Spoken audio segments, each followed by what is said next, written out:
আজকে নৌকা বাইচ প্রতিযোগিতায় আমাদের মাঝে প্রধান অতিথি হিসেবে জনাব আবুল কালাম খন্দকার, আমাদের মাঝে উদ্বোধক হিসেবে উপস্থিত রয়েছেন আমার সহসভাপতি নবাবগঞ্জ উপজেলা কমিটির গেস্ট অফ অনার হিসাবে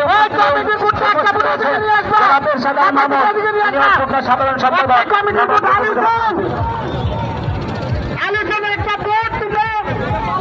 সামনে নিয়ে আসবো। এখানে প্রশাসন এবং সাংবাদিকের লুক উঠবে। সম্মানিত শুরু ধুমেন তারেক, সাবেক সাধারণ সম্পাদক।